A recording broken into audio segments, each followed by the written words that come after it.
Saving my wife from cheating. On Friday morning, my wife Becky was dressed to perfection. A knee-length red dress with sheer black tights. A pair of high-heeled shoes completed the ensemble. "You look amazing." I feigned ignorance when I asked, "What are you dressed up like that for?" "Nothing much, just wanted to dress up." You have to know my wife to realize how strange that statement was. This was a woman who lived for jeans. Monday through Thursday, she had to wear nice clothes to work, but on Friday, her uniform was designer jeans tucked into a pair of black leather boots with a blouse or sweater. In our 5 years of marriage, she never changed once, and she certainly didn't dress this nicely Monday through Thursday. "If you dress this nice, I'll take you to the dance tonight. I'll order dinner for 6 people. "Okay." That was all she said. "Okay." Not where, just okay. I wanted to press on, but I needed to make a business call to the East Coast before leaving for the office. I admit my thoughts were distracted by how attractive my wife looked. And, knowing why, it bothered me even more. She gave me a cursory kiss before leaving for work. Becky was one of 12 technical assistants for a large automotive tool supplier. Their job was to be the liaison between the 40-plus sales reps and the warehouse, entering their orders into the system and sending confirmation emails to customers. Becky had been acting a little strange the last few weeks. Nothing major, but rather a lot of little things. One was that she kept mentioning one of the new sales reps, Vince Davis. She often came home frustrated that some of them didn't understand anything, but she seemed to have some funny anecdote about Vince every day. He couldn't be wrong. This caught my attention, and I decided to do a little investigating. Becky always slept in on Saturdays. I got up at my usual 6 in the morning, poured a cup of coffee, and started reading her letters. Most of them were idle chatter, of no interest to anyone. Not discouraged, I continued my search, and after checking the trash can, I discovered I was at the bottom. My wife had dutifully deleted all of Vince's emails and her replies, but never bothered to empty the trash garbage can. I copied everything they'd exchanged onto a flash drive for safekeeping, and then started reading them. I thought it was odd that he was sending business messages on her personal account, but soon their tone changed to flirting. Then they got very personal. He commented on what she was wearing and speculated about what kind of underwear she was wearing underneath. Becky reacted like a lovesick 14-year-old girl, teasing him back. I found it very difficult to contain my rage as the emails got closer to the actual date. He was turning on more and more garbage, and she was devouring it. I almost smashed her laptop when I read how the asshole had moved on to weasels and tried to talk her into going to work in a commando suit. When she said she was only doing it for her husband, he whined like a sick puppy trying to get her to agree to at least wear panties to work. I smiled when she blew him off, but that didn't stop him. The next night, he tried to get her to send naked selfies, but thankfully she flatly refused. But it was obvious he felt comfortable enough to step up his virtual seduction. I was tempted to confront her as soon as she woke up, but I realized I needed to cool down or I might kill her. I left a note on the desk that I had some errands to run. I thoughtfully left my cell phone on the counter. I talked to myself for a long time, trying to decide what to do next. By the time I got back, it was already dark. Becky hugged me and told me she was worried something had happened to me. "I called your mom and your friends, but no one has seen you. Where have you been? Why didn't you call?" I bit my tongue and didn't say what my mind was screaming. Instead, I said, "I had a lot to think about." On Sunday, Becky surprised me by waking me up with sex. She was an absolute vixen in bed. Knowing what she was hiding sucked all the romance out of her performance. She noticed my lack of enthusiasm and asked, "Are you feeling okay?"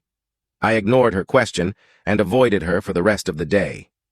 On Monday morning, I checked her inbox again and found over 24 messages she had exchanged while she was so concerned about me. There wasn't a single message asking if they had seen her deadbeat husband. For the rest of the week, they averaged a couple messages a day. The weasel had lodged himself deeply in her mind. And then, to quote the immortal expression of Alice in Wonderland, things got more curious and curiouser. On Friday night, Davis announced that he had saved Becky's job. I read with great curiosity his statement that he had discovered an error in the pricing of a nationwide contract so big that she would have been fired for sure. This seemed like a lie, since Becky was a math genius and balanced our checkbook every month without even using a calculator. When I read his next message, I realized he was setting her up. He kept reminding Becky that she said she owed him a huge debt. As a reward, he wanted to take her out to dinner somewhere special, just for the two of them. He used several double entendres to make it clear exactly what he wanted to eat. Becky seemed oblivious to his words. The last message was dated Wednesday. He reminded her that he'd taken a big risk covering for her mistake and would probably lose his job if his boss found out what he'd done. Becky wanted him to assure her that it was just two friends who had gone out to lunch together. His response made me boil over.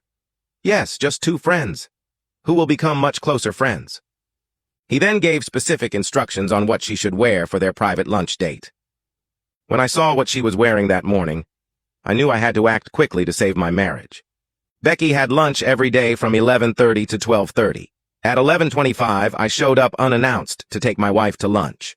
I was looked at strangely by several women I passed, as if they shared a dirty secret. When I showed up at Becky's workplace, she almost screamed, "What are you doing here?" That drew even more attention. "Do I need a reason to take my beautiful wife out on a lunch date?" Becky opened her eyes wide, stammering, "I can't. You forgot we're having dinner tonight. Besides, I'm going out to lunch with Mary Beth and Irene." Both threw her a look that I interpreted as, "Don't suck me into your cesspool." Irene spoke first. "Girl, nothing is more important than you going to lunch with your husband." Mary Beth shook her head. "You know I always take my lunch with me. Sounds like you're stuck with me." I grinned my best Cheshire Cat grin. Becky fidgeted like a cheater in church when I held out my hand to her. At that moment, a smarmy man in a cheap suit walked in. He was a typical scrappy traveling salesman, always on the case and full of trash. He started to say, "Who's ready to go to?" but didn't finish the sentence. He froze when he saw me holding my wife's hand. I could hear the other technical assistants giggling behind me. I was glad I was wearing my new tailored suit. I looked successful, and he looked like a used car salesman. "Alex, this is Vince Davis." He held out his hand. I ignored it and said, "My wife and I will be back in an hour." He just stood there, shuffling from foot to foot, looking stupid until he finally asked one of the ladies a lame question about an item that wasn't in stock. I worked up the courage to stop by the grocery store where a very tasty lunch was waiting for me. I spread it out on one of the picnic tables provided by the company. Becky chatted non-stop about work, but for some reason never once mentioned Davis.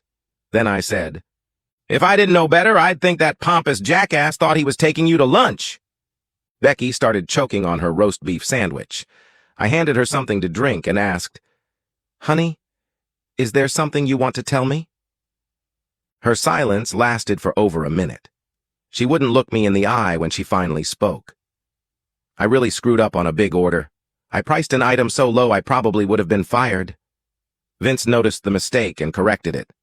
I told him I owed him a big debt of gratitude. It's just an expression people say all the time. Vince said he wanted to go on a lunch date to pay him back for saving my job. "So this morning when you said, 'I just felt like dressing up,' you weren't being honest with me." "Well, he said he wanted me to look nice." "You're letting that asshole tell you what to wear." "He kind of asked me to, well, yeah, I guess he told me to wear a red dress." "You know all the women you work with think you're having an affair with him." Becky screamed. "Who told you that?" "I saw it on their faces when I walked by." Yep, she stammered. "Let me guess. He was hanging around you, bringing you coffee, telling you jokes." "No, he was just friendly." "Friendly? Did he bring coffee to any of the other 11 women who do the same job for him that you do?" "No, but your co-workers aren't blind. They saw him wooing you, just like they noticed you wearing a dress on Friday." It took a few minutes, but Becky finally admitted that the attention had stroked her ego and she'd fallen for him like a silly schoolgirl. "It was exciting, sneaking around, teasing each other. But we were just playing. He knew I'd never do anything to him." "Either you're an idiot or you think I'm an idiot." "Becky, I read the letters. Why do you think he blackmailed you into going on a private lunch date? He was going to have sex with you whether you wanted him to or not." No. He wouldn't." He knows I'm married. I would never cheat on you. Maybe not physically. I touched her forehead with my index finger. But you did it here, and that's as good as it gets. Becky started to cry. I put my arms around her and said, "You betrayed me. You betrayed our wedding vows. And actions have consequences. Give me one good reason why I should stay married to a woman I can't trust." She began sobbing so hard she could barely catch her breath. Finally, she managed to whisper, "I'm sorry." "You're sorry. I'm sorry," I shouted. "That's not the reason. That's what a cheating wife says when she gets caught. If I hadn't come when I did, he'd be having sex with you right now." I took my hand off her shoulder and stood up to leave. That brought her back to reality. She screamed, "No!" and lunged forward to grab my leg. "Let go! I'm getting away!" She gasped like an asthmatic. "Don't go! I have tons of reasons. You saved me from the biggest mistake of my life." She paused to calm herself. "You're the only man I've ever loved. You're the only man I've ever wanted." A long pause followed as she tried to catch her breath. Tears and snot rolled down her face. "Without you, I don't want to live. Please forgive me. I'm such an idiot. Tell me what I have to do to make things right, and I'll do it. Anything. Please don't leave me." She collapsed to her knees and started sobbing. I waited a couple minutes, then lifted her face in my hands and said, "I love you too much not to forgive you. But we'll talk about this a lot more when we get home." I held out a handkerchief to her. "Now wipe your face. You look awful." Becky jumped up and screamed with joy, "I love you so much." She threw her arms around me and gave me the best kiss ever. We sat in silence for a few minutes. I wrapped my arms around my wife and squeezed her tightly.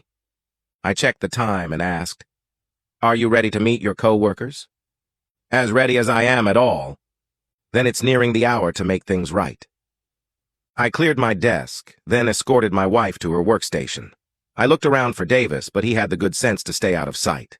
Two of her co-workers approached and introduced themselves. Becky sat down and hung her head bashfully. I asked them in a loud voice to keep an eye on my wife because I was afraid her red dress would attract human scum. Just because I forgave her didn't mean I would forget her indiscretion. You should have seen the smirks on their faces. Both asked for my business card to keep me in the loop. I wrote my cell phone number on the back. Becky's face was as red as her dress. My last stop was the Human Relations Department, where I introduced myself to Ms. Gladys White, the Director of Human Resources. Ms. White looked like a refugee from a 1950s black and white movie.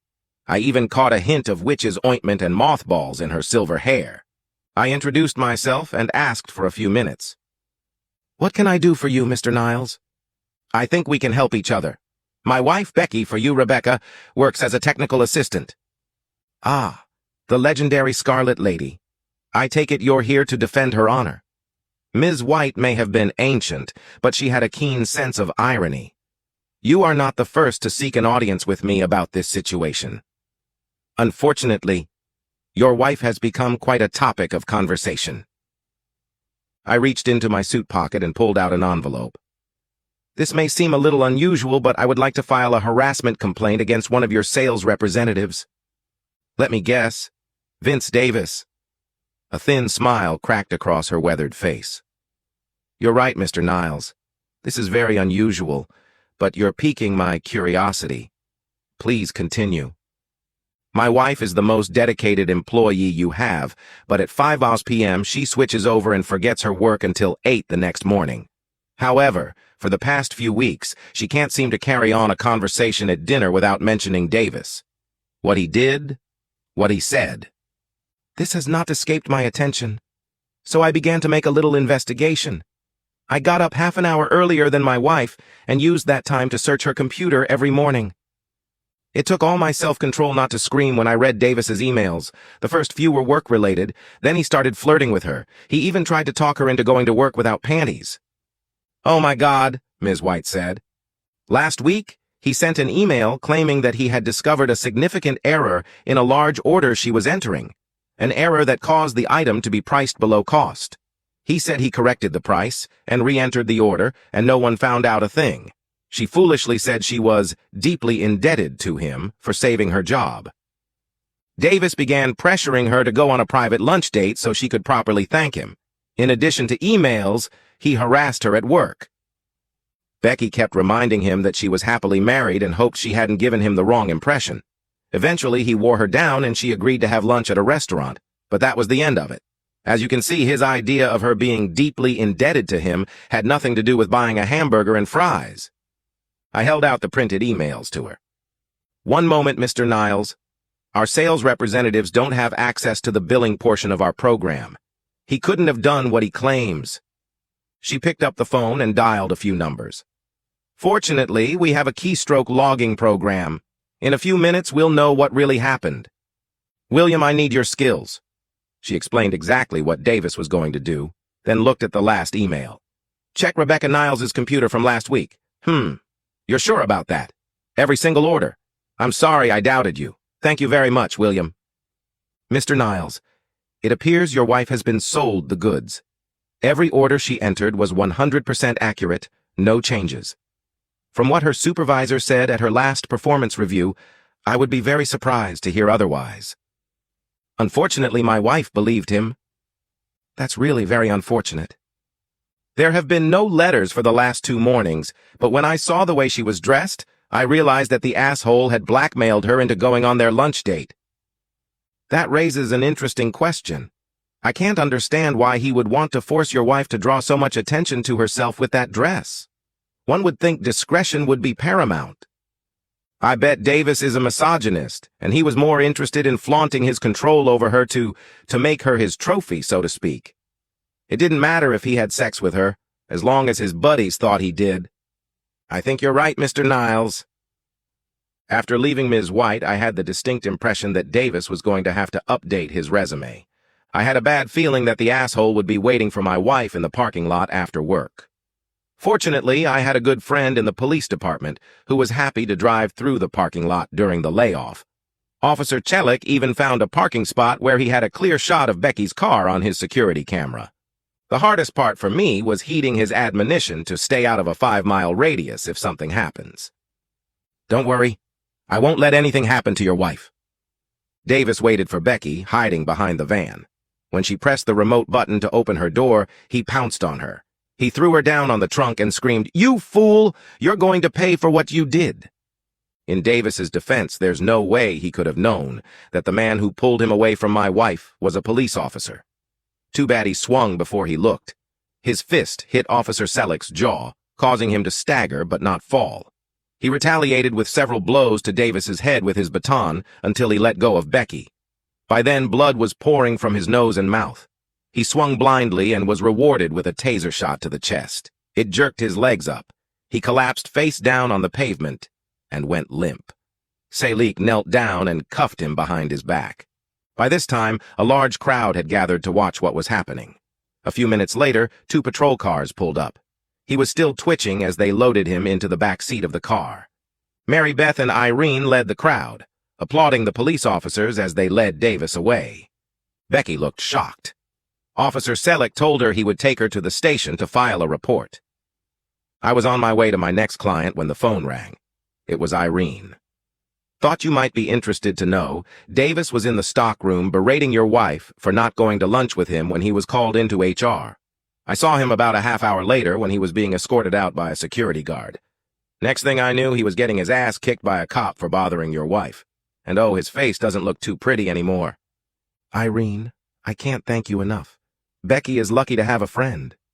After what happened with Davis, I don't want you to be my enemy." We both laughed. Epilogue. That night we didn't go out to dinner and dancing. Instead, we ordered pizza and spent the evening sitting in front of the fireplace drinking wine and talking. Becky was embarrassed by how naive and gullible she was. She called me her hero and said I was like a knight in shining armor protecting her virtue. Many tears were shed, but now we are closer than ever. Then we went upstairs to have sex in the name of forgiveness. The end! Subscribe to my channel. Thank you!